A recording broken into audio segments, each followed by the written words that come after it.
We're going to map out decision debt just like money, looking at the principal, the interest, and the compounding, so you can finally see the leaks and stop paying those hidden fees. The biology of decision debt. Think of your brain like a bank account, but instead of cash, you're dealing with choices. The principal is just the total number of decisions sitting on your plate right now. The interest is that heavy mental exhaustion you feel every time you hesitate or jump between tasks. Then you have compounding, which is what happens when you start stressing about choices you haven't even made yet. Your brain keeps reloading those future problems in the background like a browser with too many tabs open.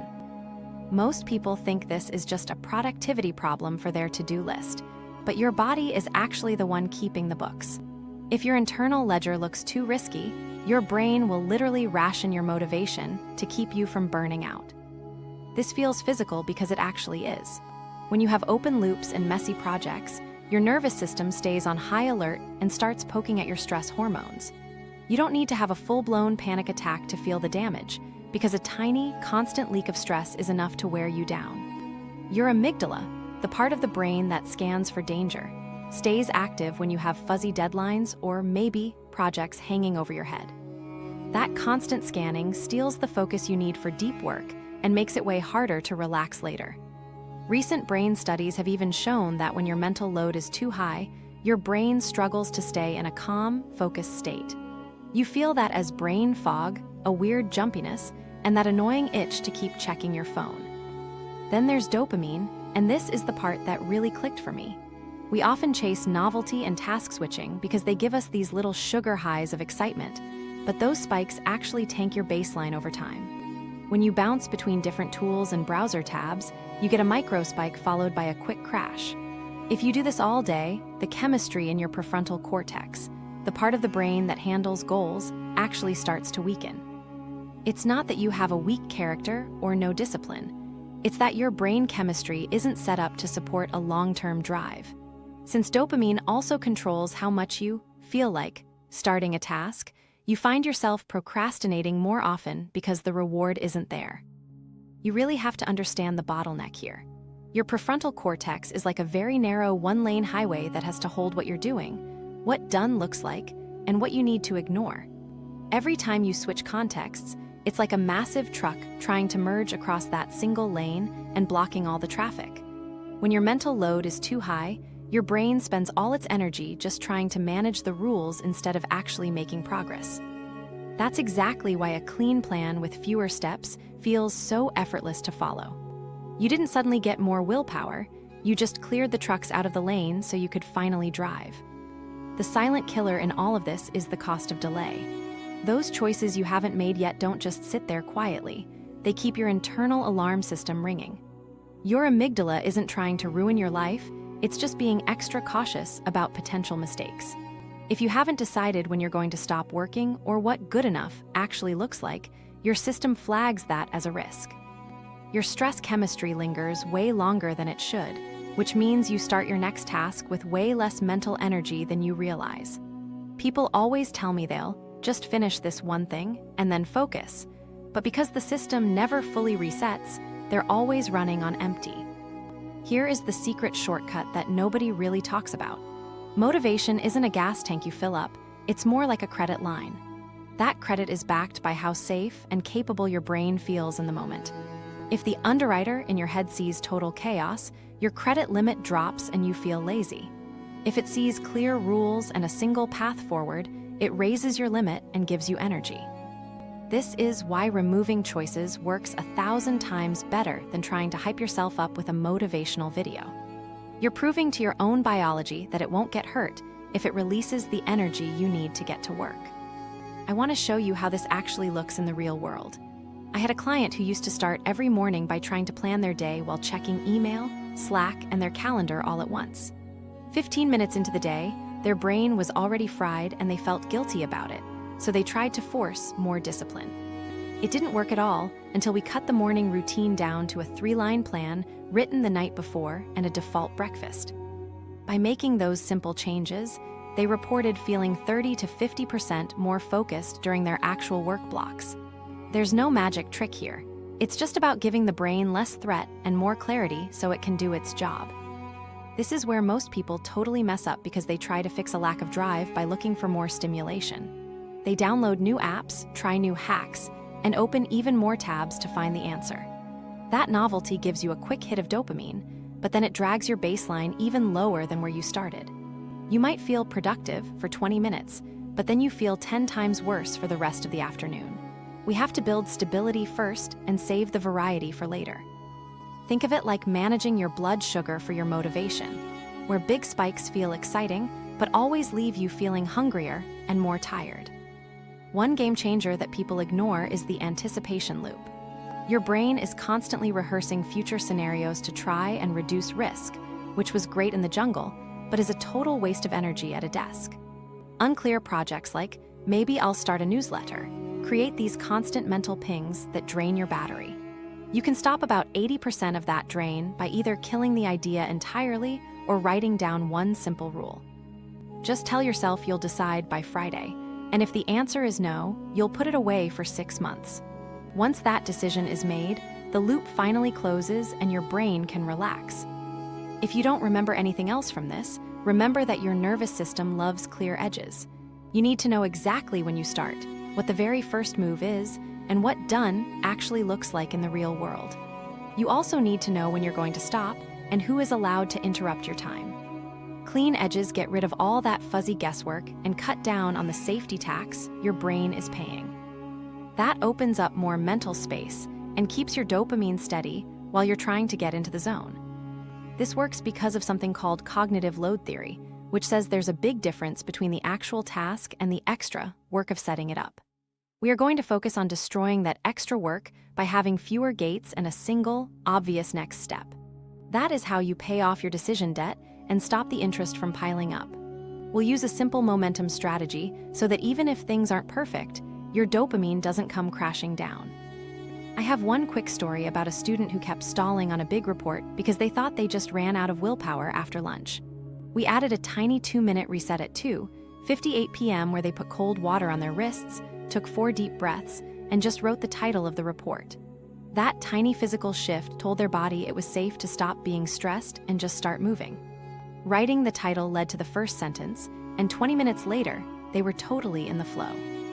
The only real difference was that their body finally believed it was safe to spend energy again. So, decision debt is a very real biological thing that involves your stress hormones and your brain's focus levels. When you have too many open loops and rapid switches, your dopamine sinks and your brain feels cluttered. But the good news is that when you remove those hidden decisions, your brain pays you back almost instantly. Once we identify the 3 hidden taxes, ambiguity, context, and safety, you'll know exactly what to cut out. Then we can build a system that keeps your drive funded, instead of leaving you mentally overdrawn every single day. The 3 hidden taxes. Let's put a name to these leaks so you can stop them. The ambiguity tax, the context tax, and the safety tax. Each one of these drains your drive in a different way, but they all map back to things your brain needs to feel good, like feeling capable and in control. First up is the ambiguity tax. Most people don't realize how expensive it is to be mostly sure about what they're doing. When the edges of a project are fuzzy, like not knowing exactly what finished looks like, you pay for it with constant mental questions. Your brain keeps asking if you're doing it right or if you're missing something important. That constant mental chatter actually melts your attention span just to keep the mess organized in your head. You don't feel capable when the target keeps moving, and when you don't feel capable, your motivation to keep going just disappears. This is why even the easiest tasks can start to feel like a massive burden. Think about what this looks like in your actual life. You sit down and decide to work on a presentation, but that isn't really a task. It's just a giant pile of undecided choices. You have to figure out which slide to do first, what data to use, and what the main story is. Every single one of those little non-decisions is like a toll booth on the highway to getting things done. Because your brain is terrified of making a mistake, it pauses to preview every option, which spikes your stress and kicks you right out of the flow. You think you're just not motivated, but the truth is you just don't have a clear path to follow. The fix for the ambiguity tax is all about being incredibly specific. You need to define done using your actual senses. By noon, I will have 3 slides drafted with 1 headline and 1 image each. It sounds boring, but that's the point. When the goal is concrete, you feel more competent and your brain stops questioning the rules. Instead of wondering what to do next, you can just focus on moving the cursor and getting the work finished. Next is the context tax, and this one is a total productivity shredder. Every time you switch tools, check a notification, or try to multitask, you're yanking your brain off the main road.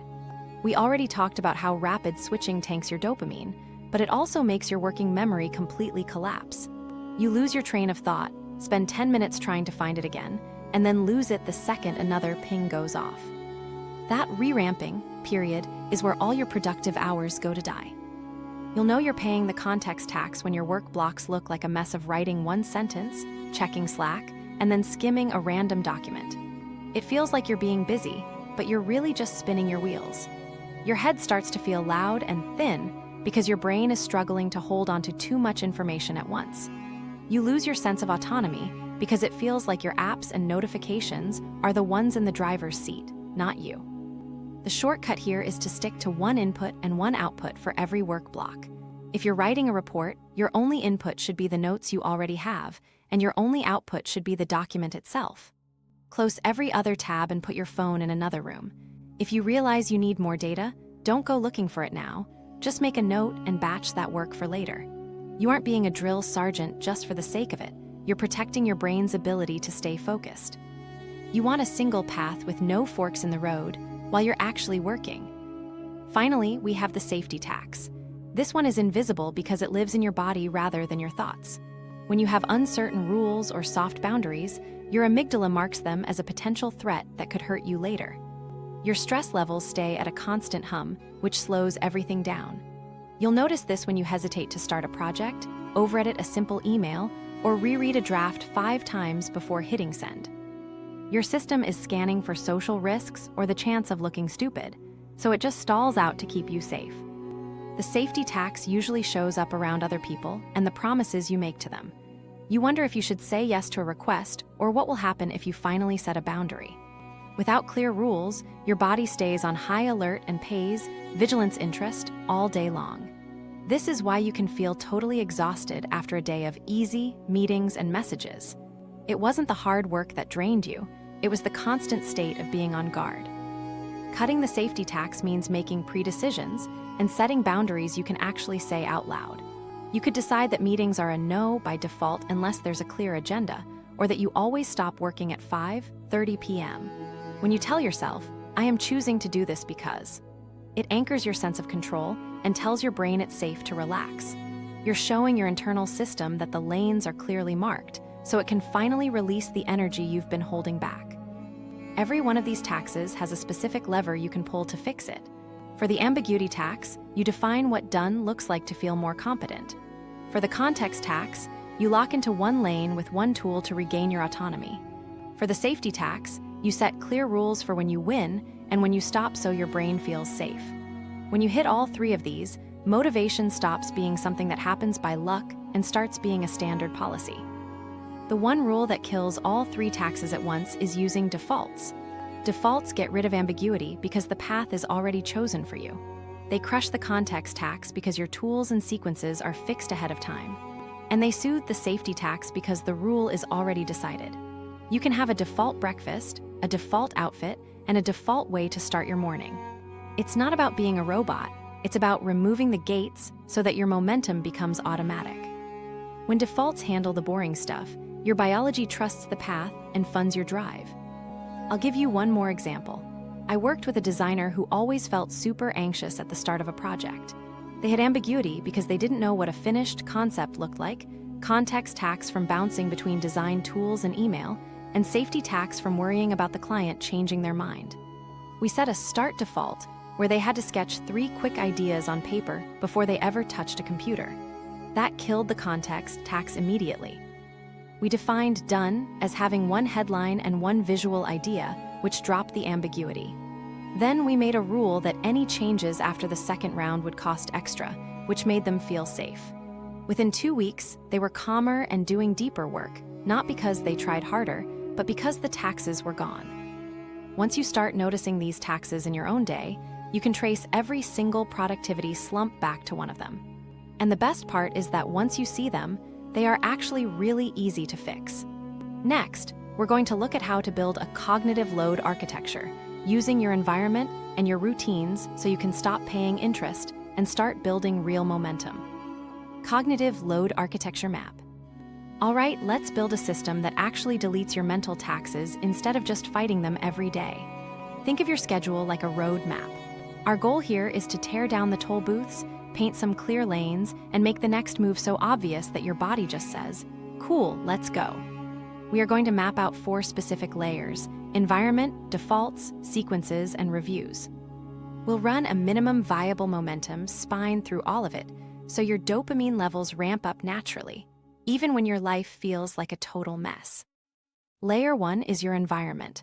Before you even look at your tools or your tasks, you have to shape the space around you. The thing most people totally miss is that your environment is constantly making micro decisions for you. If your desk is covered in 10 open tabs, a buzzing phone, and random notes from yesterday, you are already paying a massive context tax. You need fewer gates in your way. Put only what you need for today's specific work block within arm's reach, and put everything else behind a closed door, whether that's a physical door or a digital one. I recommend a one-screen mode for your deep work blocks, which means one window, one app, and one file. If you catch yourself thinking, "I might need that later," just park it in a staging folder and keep moving. You want to add friction to your bad choices by putting your phone in another room or using site blockers, while making the good choices feel like a total glide. One gesture should take you to your draft with your notes already pinned and your cursor waiting on the first line. This keeps your nervous system calm because you aren't asking yourself, "Should I?" every 10 seconds. Layer 2 is all about defaults. Think of defaults as your autopilot to keep you out of productivity debt. You make the decision once, and then you get to reap the benefits every single day. You should have a breakfast default, an outfit lane, a morning start default, and even a specific tool you use for every job. Here is the shortcut that nobody ever really teaches. You need to pair every single default with a specific trigger. When you sit down, you open your daily note, and when you open that note, you immediately write 3 lines. There is no debate and no second guessing. These defaults cut down on the extra load on your brain and stabilize your focus because the ramp into action is predictable. If you start feeling bored, that's actually great, but you have to earn your variety on Fridays. Back in the early 2020s, researchers looking at brain waves found that clutter and loose starts actually hurt your focus. So these defaults help you rebuild a brain-friendly start without burning up all your willpower. Layer 3 involves sequences. You want to think in terms of single-path workflows where you start in one spot, move to the next, and finish at the end with 0 forks in the road while you're working. Save the decision-making forks for your planning time, not your doing time. For every task you do more than once, write a simple guide you can read at a glance. Keep it between 5 and 9 steps, use a verb and a noun for each one, and keep it simple. I like to add error scripts at the bottom, which are just simple A, B, and C paths for when you get stuck. If you don't have the data you need, you just write a placeholder in brackets, move on, and log a task to go find it later.